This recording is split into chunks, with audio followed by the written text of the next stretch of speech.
आप लोगों को फिर से एक नए क्लास में स्वागत है स्टूडेंट। आज की जो क्लास होगी वो सिर्फ आपकी एक थ्योरम की होगी, जिसमें आप लोगों का 5 नंबर जो है वो पूरा आपके लिए बुक हो गया। ये जो क्वेश्चंस है, ये जो थ्योरम है, इसको देखते हैं कि कैसे हम इस थ्योरम को बोलते क्या है और इसको कैसे हम लोग सिद्ध करते हैं। तो समझते हैं इसको। देखिए, ये जो थ्योरम आपके सामने लिखा हुआ है, ये दिया गया है थ्योरम। ये यदि किसी त्रिभुज की एक भुजा के समानांतर अन्य दो भुजाओं को, यदि किसी त्रिभुज की एक एक स्टेप पढ़ेंगे उसके रिगार्डिंग, उसके जो डायग्राम होगा यानी उसको क्या करेंगे हम लोग बनाएंगे। तो देखिए, ये आपका एक त्रिभुज हो गया जो है ए बी और सी। यानी यदि किसी त्रिभुज की एक भुजा के समानांतर अन्य दो भुजाओं को भिन्न भिन्न बिंदुओं पर प्रतिच्छेद करने के लिए एक रेखा खींची जाए तो ये अन्य दो भुजाओं को एक ही अनुपात में विभाजित करती है। यानी यहाँ से अगर ये एक रेखा खींचा जा रहा है, यानी ये हो जा रहा है डी और ई। ओके, तो ये क्या कर रहे हैं, ये दोनों जो ए डी बटा डी बी और ए बटा ई सी, ये आपको सिद्ध करना है। तो इस थ्योरम को स्टूडेंट आगे जानते हैं कि इस थ्योरम को बोलते क्या है। इस थ्योरम को हम लोग बोलते हैं थेल्स थ्योरम। इसको पहले बोला जाए आधारभूत समानुपातिकता प्रमेय जिसको बोला जाता है, और इसको थेल्स थ्योरम भी कहा जाता है। ओके, तो आप लोग समझ गए होंगे। तो ये देखिए, इसको हमको सिद्ध करना है। यानी ये ऐसे ही आपके एग्जाम में आएगा, या आपको बोलेगा थेल्स थ्योरम को सिद्ध किया जाए, सिद्ध करें, या पाइथागोरस थ्योरम को सिद्ध करें, या थेल्स थ्योरम को विलोम को सिद्ध क्रम के विलोम को सिद्ध करें। उसके बाद आपसे ये ऐसे भी पूछ सकता है कि कथन देकर और पूछेगा कि इसको सिद्ध किया जाए। यानी इसको बनाए 8 गो क्वेश्चन देगा, जिसमें से 4 गो आपको बनाना है। तो इसको बनाया जाता है ये थेल्स प्रमेय जिसे हम बोलते हैं। ठीक है, तो इसको लिखेंगे आगे। स्टेटमेंट जो दिया हुआ है उसमें क्या क्या दिए हुए हैं ये आगे लिखेंगे। देखिए, जैसे जैसे आपको स्टेप वाइज बताया जा रहा है उसी तरह आप लोग लिखिएगा। अगर आप नए हैं तो चैनल को जरूर सब्सक्राइब कीजिए।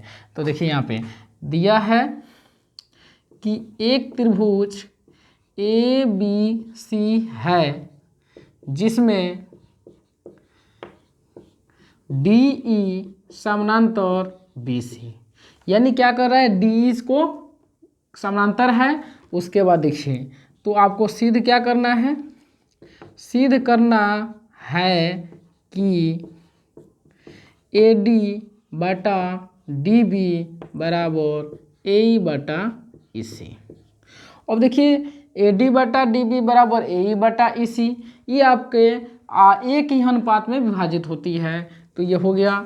उसके बाद आपको है रचना। इसमें कुछ अपने आप से रचना हम लोग करेंगे। यानी रचना ये है कि डी से सी को तथा ई से बी को मिलाया। उसके बाद यहाँ पे इन दोनों को क्या करेंगे, हम लोग मिला देंगे। इनको मिलाया और यहाँ से इनको मिलाया। उसके बाद यहाँ पे ओ एन, यानी ये हो जाएगा ये, और ई एन लंब ए बी तथा डी एम लंब ए सी पर डाला। यानी इसको एम लिख देंगे और इसको एन। अब रहा स्टूडेंट, अब इसको प्रमाण का। अब इनके प्रमाण यानी इसको कैसे हम लोग सिद्ध करेंगे उसको देखेंगे कि कैसे हम इसको सिद्ध करेंगे। अब देखिए, त्रिभुज ए डी ई का क्षेत्रफल, ये क्षेत्रफल होगा। यहाँ पे ए डी ई का क्षेत्रफल यहाँ पे लिखेंगे कि 1/2 आधार गुणे शीर्ष लंब,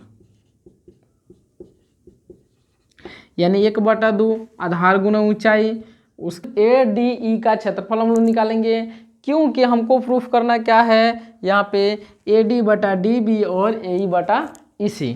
तो ADE का क्षेत्रफल, तो ADE का क्षेत्रफल ये बेस हो जाएगा, और जब ये बेस होगा तो E वाला E यानी EN जो है इस पे लंब है, इसका मतलब ये हो जाएगा 1/2 गुने AD गुने EN।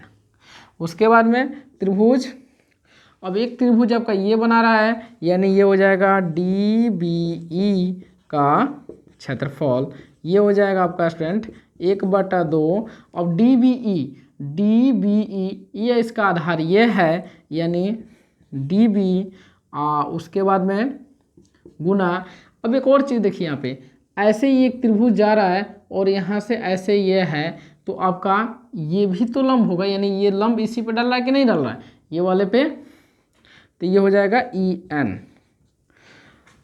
तो एरिया ऑफ त्रिभुज ADE बटा एरिया ऑफ त्रिभुज DBE बराबर हो जाएगा 1/2 गुने AD गुने EN बटा 1/2 गुने DB गुने EN।